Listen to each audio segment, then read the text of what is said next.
Itu bajunya Habib Rahman Segaf kalau dibuka, ditaruh centelan, bajunya itu, dari bajunya itu keluar suara zikir Allah, Allah, Allah, Allah dari bajunya. Jubah yang bisa zikir itu cuman jubahnya Habib Puntagorun, bos. Suka ada orang yang ngaku-ngaku Habib datang ke pesantren apa? Minta uang, minta perempuan. Sampai Kiai Bapak waktu itu, dia sembunyi tiap datang Habib itu. Dia sembunyi bilang ke Habib itu, kiainya lagi nggak ada. Sampai gitu. Cik, Bapak Ibu sekalian, tahu nggak mana turunan Nabi mana bukan? Udah 14 abad kita teh. Makanya buang feodalisme dalam Islam. Tidak ada seperti itu dalam Islam. Jadi jangan sampai ngaku-ngaku keturunan tapi pingin dapat status sosial, pingin jadi majikan. Itu yang namanya feodalisme. Coba lihat hadis Nabi. La fadla li arabiyyin ala jamin. Tidak ada unggulnya orang Arab dan bukan Arab. Nabi orang Arab, tapi tidak ada unggulnya urusan keturunan. Arab mengalahkan yang bukan Arab, ajam kita seperti orang Sunda, orang Indonesia. Tidak ada bedanya. Bedanya hanya takwa kepada Allah. Katolik.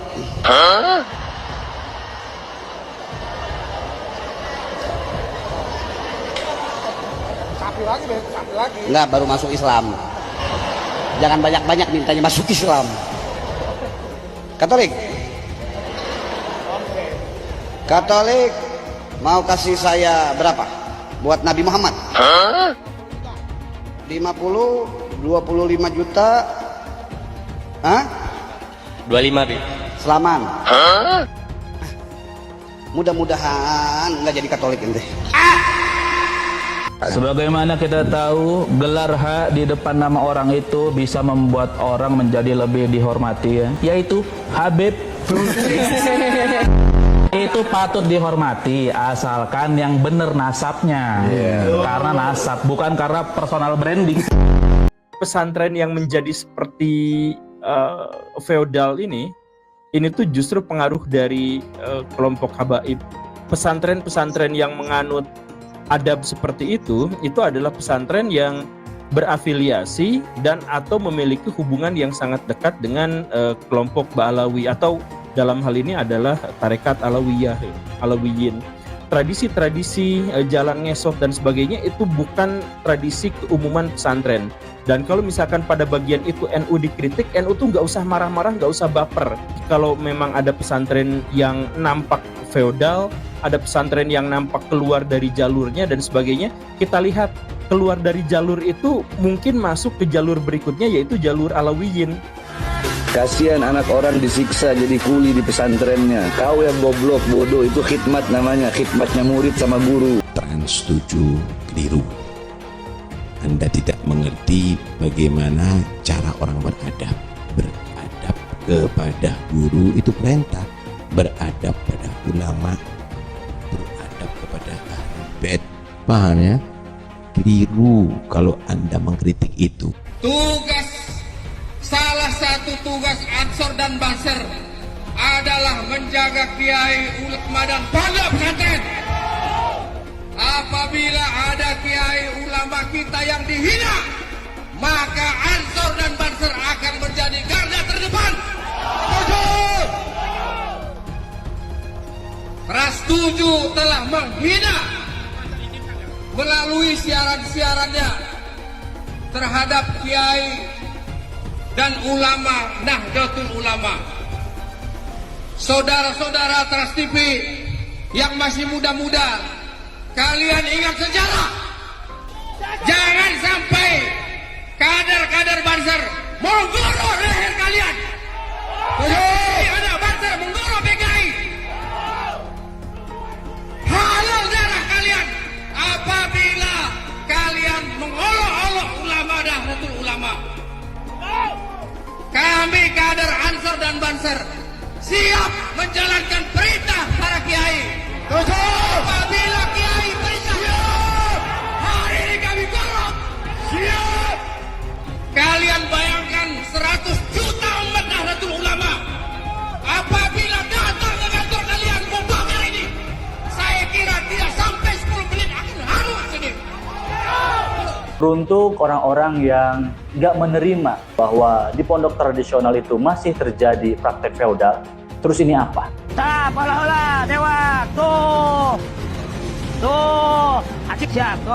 Ini apa teman-teman? Apakah kiai sedang mengajarkan teknik juggling bola? Enggak dong. Itu tugasnya Ronaldinho, bukan tugas seorang kiai. Yang dilakukan kiai ini jelas-jelas praktek feodalisme. Lebih spesifiknya, stratifikasi. Sang kiai sedang menciptakan hierarki di lingkungan pesantren dan menempatkan dirinya sebagai tuan dan santrinya sebagai budak. Mungkin sang kiai mengadopsi perkataan Ali bin Abi Thalib yang mengatakan bahwa murid adalah budak bagi gurunya. Cara seperti itu udah nggak relevan, udah ketinggalan zaman, udah kuno. Terakhir kali orang yang memberikan makanan seperti itu nenek moyangnya Van Nistelrooy. Lalu apakah itu juga adab? Enggak. Adab seorang guru terhadap murid itu enggak mengizinkan sang kiai memberi makanan dengan cara seperti itu ke santrinya. Jadi please, bagi kalian-kalian yang berisik karena tradisi yang udah kuno ini dikritik, lebih baik kalian teriak dengan lantang di telinganya orang-orang yang jelas-jelas melecehkan Islam. Di telinganya pemuka agama yang mencabuli santrinya, yang korupsi uang kuota haji, dan yang mendompleng nama besar Nabi hanya untuk kepentingan pribadi. Teriakanlah kencang-kencang di telinga mereka, bajingan. Kenapa kakek tak kerja? Diam-diam baik. Mau tahu alasan saya tidak kerja? Kenapa? Kalau saya nanti kerja, saya bisa dapat banyak duit. Kalau dapat banyak duit, nanti saya sombong. Kalau saya sombong, nanti bisa dapat dosa. Kalau dapat dosa, nanti saya masuk neraka. Makanya saya tidak kerja, biar tidak masuk neraka. Gitu. Mau jadi apa? Indonesia tanpa ulama. Mau jadi apa? Indonesia tanpa pesantren. Mau jadi apa? Indonesia tanpa santri. Apa kata dunia? Tertuju, kau ikut saja. Mau jadi apa? Tanpa ulama. Mau jadi apa? Indonesia. Mau jadi apa? Indonesia tanpa santri. Kata dunia tertuju, tolol saja. Wahai monyet-monyet yang anti terhadap pelajaran pesantren, pondok pesantren, kiai, ulama, ustadz yang memimpin pesantren, kalian jangan banyak bacot ya. Kami seluruh pesantren yang ada di Indonesia akan bersatu mencari kalian sampai ke lubang semut pun kalian akan kami cari. Monyet-monyet yang anti dengan pesantren, kalau kalian beragama non muslim, kalian jangan mencampurin ajaran Islam, nanti bisa jadi salah ya. Kalau kalian yang anti ini beragama Islam, kalian itu munafik, pengkhianat ya. Belajar lagi kan agama, nggak tahu agama kalian, tahu kalian. Jadi kami semua akan berkumpul menghajar kalian semua. Tahu itu yang merunduk-runduk itu, tunduk jumpa sama kiai, itu adalah adat ya, adat dan ajaran Islam. Kami nggak perlu kali sebetulnya menghormati ulama dan kiai, tapi kami hanya mengamalkan ajaran Nabi kami. Tahu kalian, kami siap berjuang, siap berperang melawan orang-orang yang anti terhadap pesantren, baik muslim ataupun non muslim.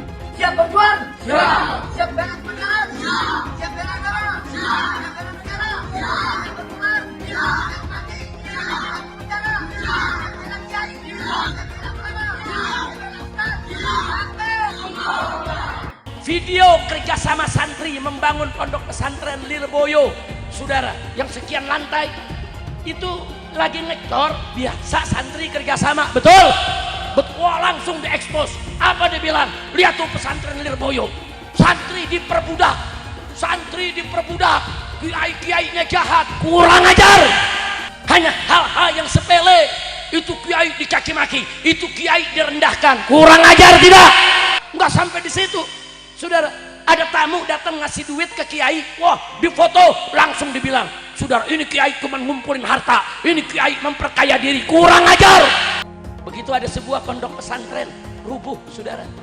Pondok pesantren bersejarah, itu pondok pesantren tua Al-Khazini, saudara. Pondok pesantren Buduran di Pasuruan, saudara. Sidoarjo, saudara, Jawa Timur. Apa yang terjadi? Oh, langsung digoreng sama mereka yang anti Islam. Digoreng, kiainya dimaki-maki, kiainya disalahkan, saudara. Bahkan kiainya dituntut supaya dipenjara. Dianggap itu kejahatan kiai, kejahatan pesantren, saudara. Mak, mau minum susu? Jalan jongkok dulu. Sungguh mulia Ibu Nyai ini, ia berbaik hati membagikan susu dengan ukuran gelas plastik kecil kepada santri-santrinya. Tapi untuk mendapatkan seteguk susu itu, para santri harus dengan tabah jalan jongkok. Oh, mungkin lagi olahraga kali ya. Walau kelihatannya agak mirip anak-anak yang lagi digembleng sama Satpol PP sih. Wah, kiai yang kaya raya tapi umat yang kasih amplop. Bukan hanya santri usia anak-anak yang udah bapak-bapak pun ketemu kiainya masih ngesot untuk mencium tangan. Dan yang mencengangkan, ternyata yang ngesot itulah yang kasih amplop. Netizen pun curiga nih bahwa bisa jadi inilah sebabnya sebagian kiai makin kaya raya. Mobil mewah hingga harga miliaran.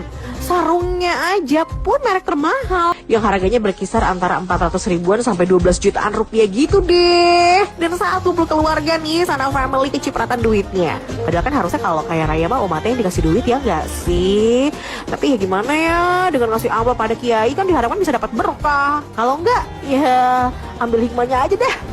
Ketiga, disuruh ngepel sampai ngelap daun. Udah kaya raya, dikasih banyak amplop. Pekerjaan mengurus rumah yang harusnya dikerjain oleh asisten rumah tangga dialihkan dong ke santri dan santriwati. Karena belakangan viral nih beberapa video para santri dan santriwati beberes rumah kiainya. Mulai dari nyapu, ngepel, cuci pakaian, cuci perabotan dapur, bahkan ngelap daun tanaman koleksi kiai dan kiainya. Sebagian orang menganggap ini tuh layaknya feodalisme di zaman penjajahan. Namun bagi sebagian santri, melakukan roan dalam atau kerja bakti di rumah kiai itu adalah keistimewaan. Walau gratisan. Kiainya wirawiri menggunakan Pajero dan motor sportnya. Ibu Yai melenggang dengan santai menggunakan Alphardnya. Ketika ada pembangunan pondok, para santri menjadi kuli dadakan. Namun ketika pondoknya ambruk, para santri langsung dikasih gelar syahid dan dibungkus oleh takdir. Begitu indah ya. Bisnis berasa surga. Saya kira memang ini takdir dari Allah. Oke, gue dari kemarin mau bahas Ponpes Al-Khazini. Dan yang gue sesalkan adalah respon dari pemimpin Ponpes itu. Dia bilang itu adalah takdir Tuhan. Blok. Gini loh, tim SAR dan ahli konstruksi dari ITB sudah menyebutkan bahwa penyebab bangunan itu runtuh karena kegagalan konstruksi. Dan gedung Ponpes ini juga tidak memiliki IMB, padahal IMB harus dilakukan dulu agar konstruksi sesuai standar. Jadi ini jelas-jelas kelalaian pihak pesantren. Kenapa lu bilang itu takdir Tuhan? Kalau lu bilang takdir Tuhan, itu sesuatu yang nggak bisa lu hindar, kayak gempa bumi, tsunami, dan lain-lain lah. Tapi kalau ini, kan lu bisa antisipasi. Terus yang gue heran, masih aja ada yang bela kiainya. Sampai temen gua tuh yang bahas gituan diancem. Susah kalau sama orang mental feodal, fanatik loh. Jadi sekarang Pak Presiden untuk meng-cross-check semua pembangunan pihak Ponpes agar kejadian serupa tidak terulang. Dan pihak pesantren harus bertanggung jawab atas tragedi ini. Jadi jangan lu coba cuci tangan dengan kata takdir Tuhan. Setan. Kok bisa Ponpes ambruk memakan korban 67 orang mau dibangun ulang pakai APBN? Gini loh. Itu 67 orang kehilangan nyawa di situ. Bisa pemerintah tiba-tiba kasih hadiah. Itu sama juga kayak, oh selamat ya kamu sudah menghilangkan 67 orang, maka saya bangunin ulang gedungnya. Terima kasih banyak sudah menghilangkan 67 orang. Kayak yang bertanggung jawab belum ada. Ya, yang ditangkap belum ada. Proses hukum belum berjalan. Kok bisa pemerintah punya pola pikir begini gitu? Kalau gitu tahun depan ya, gue tinggal jadi pembuka agama, gue bikin pondok pesantren, gue tinggal beli bahan, yang bangun tinggal santri.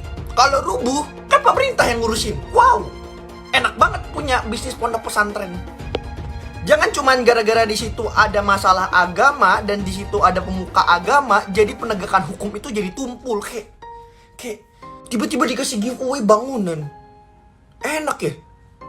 Kayak udah ngilangin 67 nyawa, dikasih gedung baru, kagak ada pertanggungjawaban hukum. Bukalah gue tahun depan pondok pesantren dah. Kita bisa lihat bahwa Indonesia itu sedang darurat logika dan darurat feodalisme. Dimana sesimpel argumennya bahwa sebagai muslim yang baik itu harus ikhlas dan menerima takdir Allah. Ikhlas artinya tidak boleh protes terhadap runtuhnya ponpes. Dan ketika seorang muslim itu memprotes ponpes, pengurus ponpes, mau itu kiai, berarti itu melawan takdir Allah. Padahal sebagai muslim yang baik bisa aja kita tetap ikhlas, tetap beriman kepada hal itu terjadi kepada takdir Allah, tetapi kita tetap menuntut yang namanya keadilan. Tetapi yang terpenting di sini juga adalah budaya feodalisme Indonesia. Karena beliau adalah seorang kiai, karena dianggap sebagai pemuka agama yang memiliki hierarki lebih tinggi, yang berarti kita sebagai umat itu tidak boleh menentang hierarki yang lebih tinggi. Itu kan feodal namanya. Padahal yang harus kita sembah itu adalah Tuhan, bukan pemuka agama. Dan selain feodalisme yang tadi, Indonesia tuh bener-bener cacat logika banget. Ketika lu kritik, dianggap lu ngebenci. Ketika lu nanya, dianggapnya menghina. Dan yang gak kalah gongnya lagi, pengurus ponpes itu dianggap suci. Pengurus ponpes itu manusia, bukan nabi boy. Mending nabi. Nggak ada yang bertanggung jawab dan ditangkap atas kelalaian konstruksi pondok pesantren yang menyebabkan 66 orang meninggal. Sejauh ini, yang bertanggung jawab masih takdir nih. Lu yang serakah, kenapa takdir yang bertanggung jawab? Dan lebih janggalnya lagi, dari 42.000 pondok pesantren yang ada di Indonesia, cuma 50 yang punya izin mendirikan bangunan. Sisanya punya apa? Punya mercy. Ketika entitas Islam, entitas yang berasal dari umat mayoritas atau bahkan ormas mayoritas, tidak memiliki IMB, kemudian bangunannya runtuh, dan pemerintah langsung pasang badan, bahkan mau membangun kembali menggunakan APBN, uang yang asalnya dari rakyat lintas agama. Tapi ketika yang tidak memiliki IMB itu berasal dari entitas minoritas, itu pun karena memang peraturan pemerintah yang mempersulit, ketika bangunannya dirusak, bahkan ibadahnya diusik, pemerintah itu jangankan pasang badan, memberikan solusi yang konkret aja mereka itu seakan-akan enggan. Please, jangan sampai tindakan kalian ini merubah sila kelima, keadilan sosial bagi seluruh rakyat Indonesia, menjadi kecemburuan sosial bagi seluruh rakyat Indonesia. Begitu ada sebuah pondok pesantren rubuh, saudara. Pondok pesantren bersejarah. Itu pondok pesantren tua Al-Khazini, saudara. Pondok pesantren Buduran di Pasuruan, saudara. Sidoarjo, saudara, Jawa Timur. Apa yang terjadi? Oh, langsung digoreng sama mereka yang anti-Islam. Digoreng, kiainya dimaki-maki, kiainya disalahkan, saudara. Bahkan kiainya dituntut supaya dipenjara. Dianggap itu kejahatan kiai, kejahatan pesantren, saudara. Maka satu Habib bodoh, ya kan, lebih mulia daripada jutaan ekor babi. Nah itu cocok. Tapi kalau ulama, kiai, yang alim, yang allama, dengan Habib yang mabuk, dengan Habib yang zina, dengan Habib yang maksiat, tidak bisa dibandingkan. Sama dengan kau bandingkan itu air comberan dilokalisasi dengan sumur Zam-Zam. Itu tidak layak dibandingkan, tidak layak. Apalagi disetarakan. Karena ulama itu tidak bercerita tentang nasab, tidak bercerita tentang ras, tapi bercerita tentang ilmu, tentang adab, tentang keistiqomahan, tentang apakah dia melaksanakan apa yang dia tahu, apa yang dia pelajari, gitu. Tentang kejujuran. Kalaupun Habib misalnya bangsat, apa yang mau dipelajari dari mereka? Oh itu bukan untuk dipelajari, harus dimuliakan aja. Untuk apa kita memuliakan sesuatu yang tidak mulia? Satu, lagu Roma Irama sebujur bangkai lebih utama dari ceramah para habaib 70 habaib. Satu lagu sebujur bangkai Roma Irama lebih mulia dan lebih manfaat bagi umat Islam daripada ceramah 70 habaib. Pak Quraisy aja disebut sesat, setingkat Pak Mahfud MD saja disebut sesat. Kemudian setingkat dulu Cak Nur, pemikir besar Hasanah Islam Indonesia, itu juga disebut kafir kan, gitu loh. Saya Gus Dur sama kan, sesat. Ya kebetulan saya ini adalah para pengagum mereka gitu loh. Pengagum Cak Nur, pengagum Gus Dur, pengagum Cak Nun, Gus Mus gitu loh. Setinggi apapun engkau menuntut ilmu tidak akan pernah mencapai tetel Habib. Makanya bagaimanapun alimnya seseorang tidak akan pernah mampu mengalahkan kemuliaan seorang Habib meskipun dia tidak mempunyai ilmu pengetahuan agama. Para kiai kiai kampung, jangan lagi terjadi ada orang yang berani bicara bahwa satu kaki seorang Habib lebih mulia daripada kepalanya seorang ulama yang alim. Jangan sampai ada lagi yang berani bicara seorang Habib yang ahli maksiat, ahli yang tukang doraka, tukang dosa dikatakan lebih mulia daripada 70 ulama yang alim. Dan ini ada jelas penistaan, penghinaan yang tidak bisa kami biarkan terhadap leluhur, orang tua kami, guru-guru kami, para kiai kami, khususnya yang ada di golongan Ahlus Sunnah wal Jamaah Nahdlatul Ulama. Ada beberapa dari habaib yang sampai mengatakan bahwa kalau kiai itu misalkan melakukan maksiat, kiainya luntur. Tapi kalau kami Habib mau melakukan apapun, darah secara genetiknya sudah nyambung bersama kami. Jadi kami tidak bisa bisa jadi mantan Habib. Kiai Iman bikin tesis pun sebenarnya adalah reaksi atas kecongkakan dari orang-orang habaib itu. Siapapun yang mengaku keturunan Nabi wajib diverifikasi, dan siapapun yang mengaku keturunan Nabi dan terbukti bukan keturunan Nabi wajib kita batalkan. Terus adakah pidananya terhadap pengakuan Ba'alwi tersebut? Bahwasanya siapapun yang mengaku sebagai anak keturunan Nabi dan tidak terbukti termasuk dalam penodaan agama. Setelah ada munas alim ulama dan sudah ada keputusan bersama, maka dengan bekal hasil keputusan itu kita bisa melakukan pemidanaan. Siapapun ke depan yang mengaku cucu Nabi bisa dipidanakan dengan pasal penodaan agama. Hai, Bahar Semit, saya Mbak Gimbal, sang putra alam. Saya Mbak Gimbal menantang kamu duel. Kamu boleh menggunakan golok bermata duamu yang kamu bangga-banggakan. Ya, saya cukup menggunakan golok ini. Kita duel 1 lawan 1. Kita bangsa Indonesia tidak boleh diam melihat fenomena ini. Kenapa? Ada indikasi mereka mau menjajah Indonesia. Indikasinya jelas sekali. Ada yang bagian memalsukan kuburan. Di mana-mana dibikin kuburan-kuburan palsu. Alhamdulillah, menurut keterangan beliau juga sudah banyak yang dibongkar. Yang kedua, berita-berita khurafat, dongeng-dongeng khurafat. Untuk apa? Ini yang namanya Ba'alawi, leluhurnya luar biasa, bisa hijrah Mi'raj 70 kali, bisa memadamkan api neraka yang nggak pakai akal. Itu sesuatu yang luar biasa dan dahsyat. Mereka pun menjadi takluk, tunduk, siap diperintah apapun. Tujuannya itu. Dan yang lainnya, ada yang membuat provokasi-provokasi. Saya bersama rakyat, kita dengan rakyat. Jangan coba-coba ganggu rakyat, seakan-akan berpihak kepada rakyat. Dia mengadu domba kita pribumi, sementara mereka akan memetik hasilnya. Saya sebagai putra Indonesia, was-was, ngeri, dan waspada. Ini ternyata doktrin-doktrin ini tidak sembarangan. Klaim-klaim mereka sebagai keturunan Nabi ternyata ada tujuan-tujuan untuk menguasai Indonesia. Perlu ana luruskan, dan Robito juga harus tahu. Robito berpegang teguh kepada Thariqah Ba'alawi. Silahkan buka kitab Manhajus Sawi. Itu Manhajus Sawi, kitab Thariqah Ba'alawi. Di situ kan Syabil Hasan As-Sindi ketika beliau ditanya, Arifun jahilun afdal min sab'ina alim, atau satu syarif yang bodoh itu lebih utama daripada 70 orang yang alim. Itu yang berkata Syabil Hasan As-Sindi.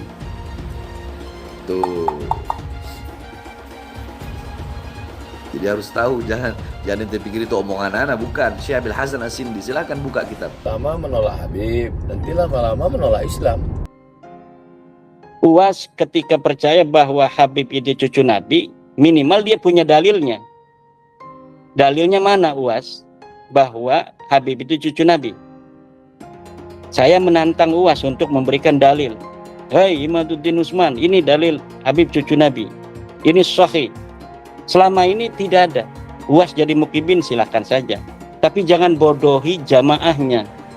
Kenapa Ustaz Abdul Somad tidak mengikuti Al-Quran? Al-Quran melarang kita untuk mengikuti sesuatu tanpa dalil.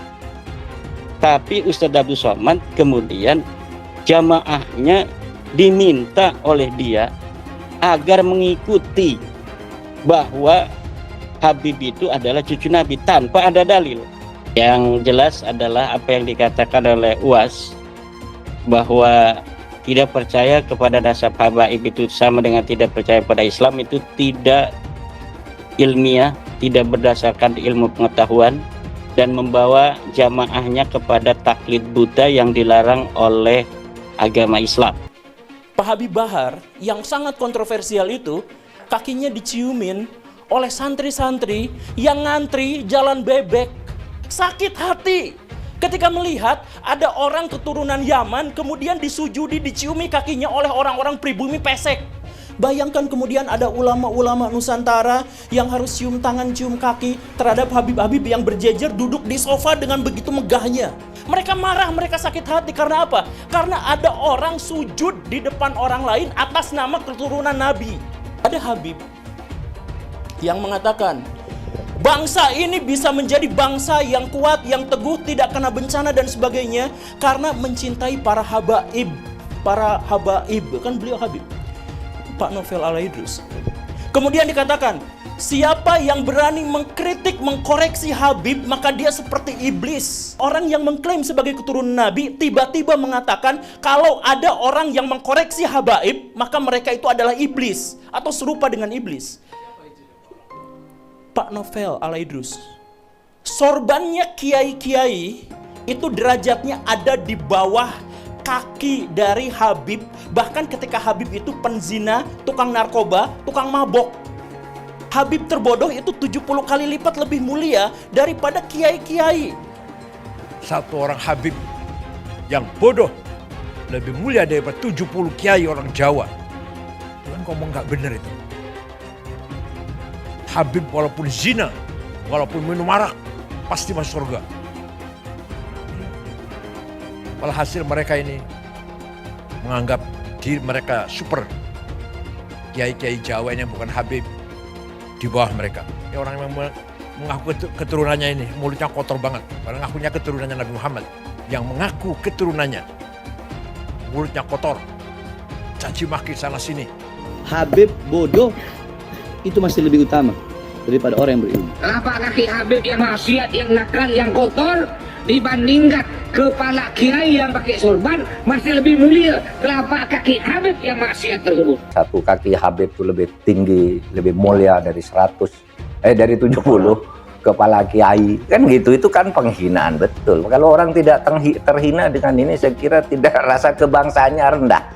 Karena itu dinyatakan, harusnya ditegur lah. Habib itu meskipun mabuk, berzina, itu jangan dimarahi. Karena kalau Habib itu pasti masuk surga. Nah, yang begitu itu membodohi bangsa Indonesia. Jangan membuat kasta-kasta di dalam keberagaman, yang satu lebih mulia, yang satu berhak masuk surga, yang satu masuk neraka, itu tidak boleh. Saya ini tidak tahu ya sejak kapan munculnya Habib ini sebagai kelas sosial yang tinggi gitu ya, melakukan diskriminasi, dan orang yang didiskriminasi tidak terima itu bisa mengadukan ke pengadilan. Bisa. Itu pelanggaran, itu tindakan melanggar hukum. Menganggap satu ras, satu suku lebih rendah dari kelompok lain. Habib gila kok, kalau turun Nabi gila sekalipun tidak apa-apa itu masuk surga, kan gitu.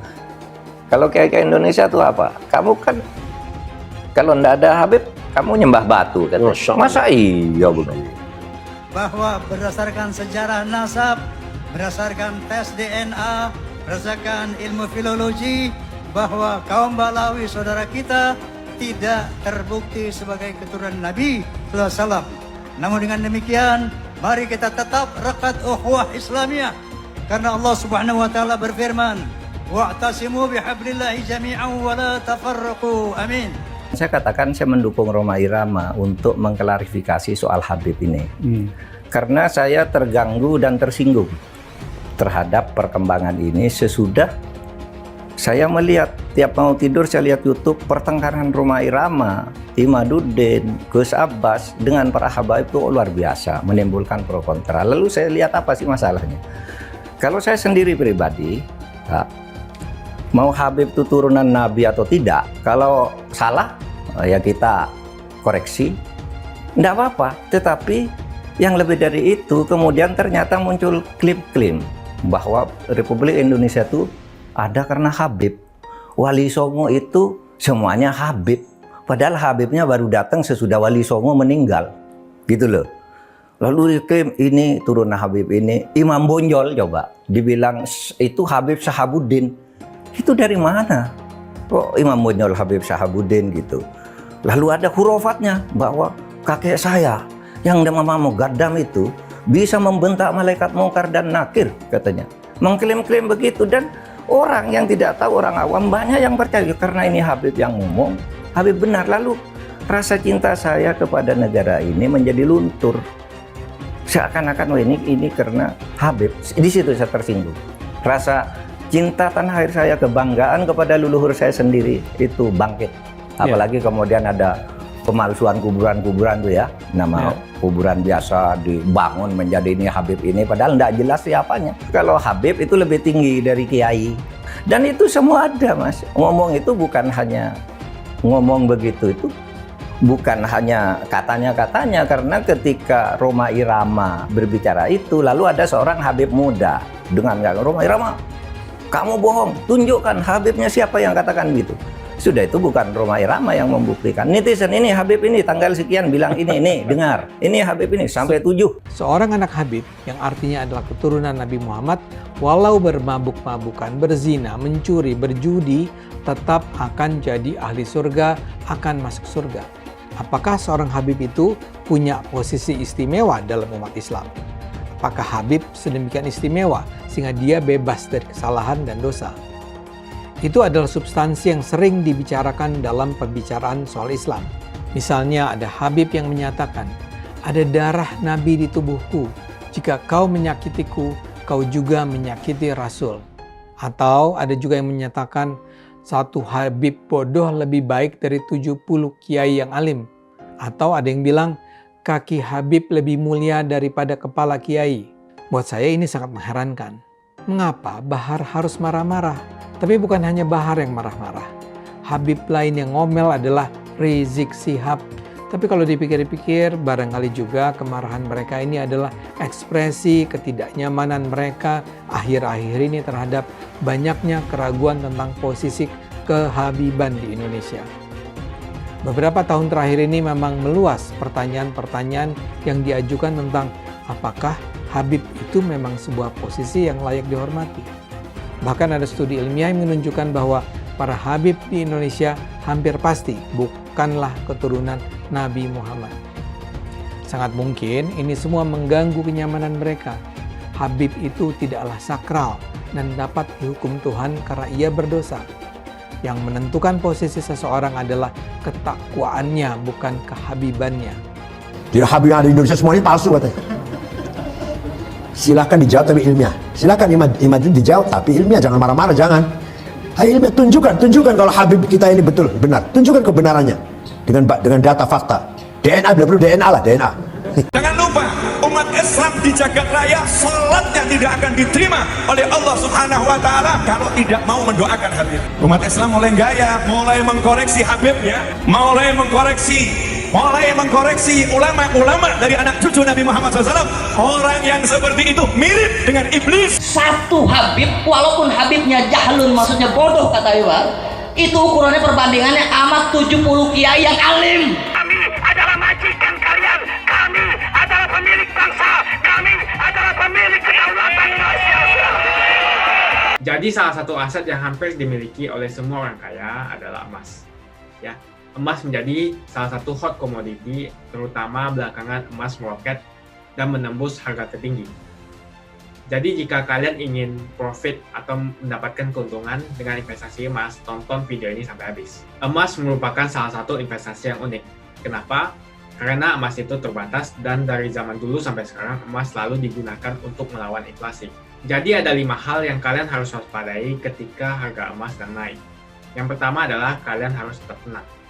Ya, karena melihat kenaikan emas 30%, kalian mungkin akan takut ketinggalan atau missing out. Jadi tidak usah panik, emas masih merupakan komoditas yang hot. Yang kedua adalah bagi teman-teman yang mempunyai keterbatasan dana, jangan berkecil hati.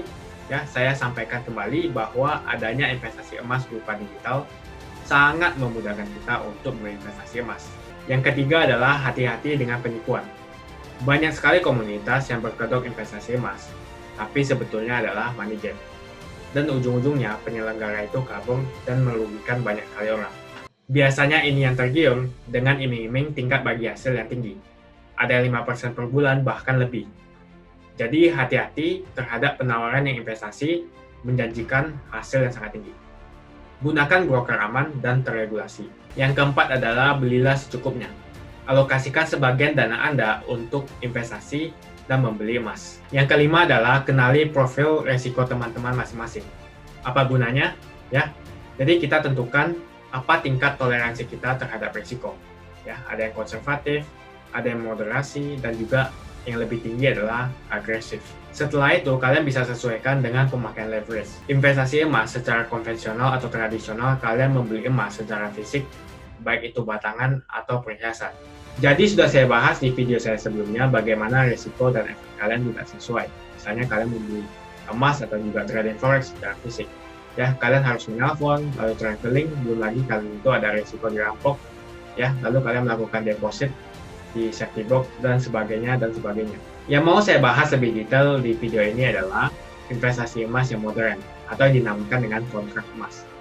Untuk trading emas, kita memerlukan broker karena kita tidak memegang fisik, tapi kita bisa merasakan keuntungan daripada kenaikan di dunia.